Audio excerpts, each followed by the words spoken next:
Judging by the volume of yard sales cropping up around town, the spring cleaning season was officially underway in Winterspell, at least everywhere but in my house. At present, my breakfast nook looked more like the aftermath of a natural disaster, and the eye of the storm was a 10-pound gray-blue cat with dazzling sapphire eyes and an addiction to chaos. "Selene, we talked about this," I groaned upon padding into the kitchen, bleary-eyed and still donning my ankle-length flannel robe. All I wanted was the biggest mug in the cabinet filled to the brim with hot coffee, and instead found my familiar standing in the middle of the breakfast table amidst a tower of books, aged parchment scrolls, potion bottles, candles, and feathers in an absurd array of colors, lengths, and varieties. Oh, and my Instant Pot, which would likely never be considered food safe again.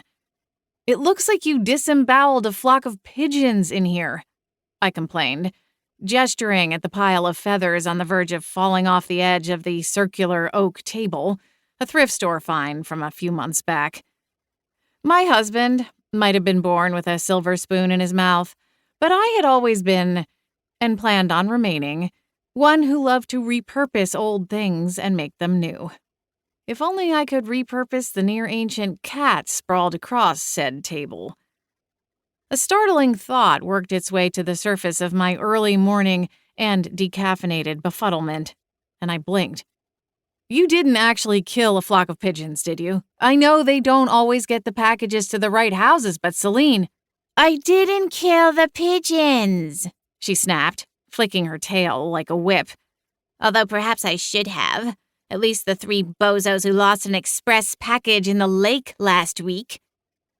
I was too tired to argue the point that perhaps she shouldn't entrust small domestic birds with packages of her enchanted goods. "It doesn't matter," Selene carried on. "That chapter of my life is on pause, as you well know." She glanced up at me, her ethereal eyes glowing. "You know, Cora, I'm disappointed in your lack of enthusiasm over our new venture. After all, it will benefit you just as much as me." With a grunt of acknowledgement, I shuffled into the kitchen and rummaged in the cabinet for the right mug. The coffee was already made, as my husband Clint set it to brew before he left to go to the gym for his customary morning workout. I appreciated his dedication, if for no other reason than it ensured there was always a hot cup waiting for me the moment I woke up. "It's 6:30 in the morning, Selene," I grumbled, as the scent of the bold roast began to tickle my brain into motion. "You could tell me I won the lottery, and I think this is about as happy, joy as I'm likely to get."